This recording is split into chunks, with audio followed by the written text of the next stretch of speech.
Hello क दिलन गुड़गोबर। अरे का भइल? हमार शादी सेट हो गई।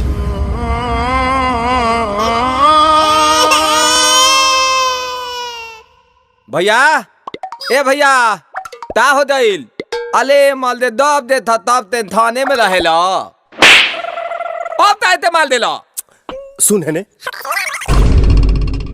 ये दो थल आइडिया बताई ता ना ते अपन आइडिया अपने भेरी राख न त मार के मुंह फाड़ दे। अब हमार लीला देख।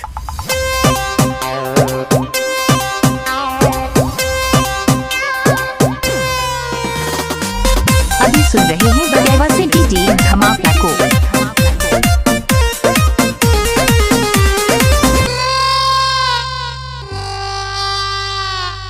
मिले खाती तोहरा से काका ना कोई नी हो राहे राहे गलिए गलिए खेलबो चलाई नी हो हेने आप ना जहे जहे जइबू तहे तहे आइब ए जान ले लो पुदीना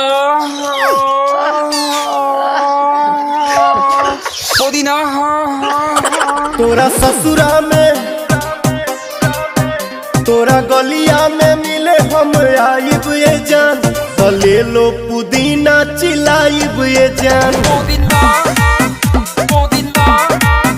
तोरा ससुरा में मिले हम आइब ये जान तो ले लो पुदीना चिलाइब ये जान।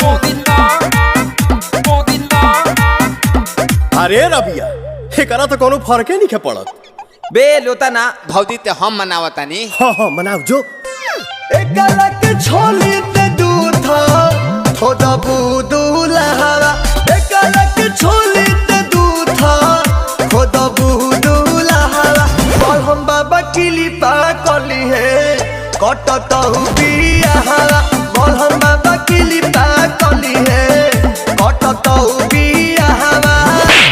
बे भैया हरदम हम पिताते रहिला दा तू थम दा जेसीबी से दिलवा हमर कोड़ दिहलू आधे राह में छोड़ दिहलू हो त जाइबू ससुराना पवन जस बरेंड मिली मारदा सेकंड हैंड मिली हो त जाइबू ससुराना पवन जस बरेंड मिली मारदा सेकंड हैंड मिली हो।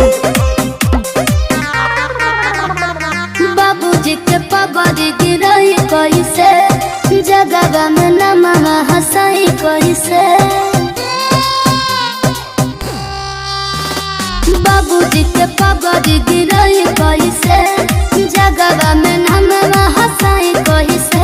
काहे मोने मोने देत बड़ गहरिए जान बेचे के बहाने तारा कारिए जान तमिले खाती आइब ससुरारिए जान बेचे के बहाने तारा कारिए जान तमिले खाती आइब ससुरारिए जान। ता भैया ताम हो देलू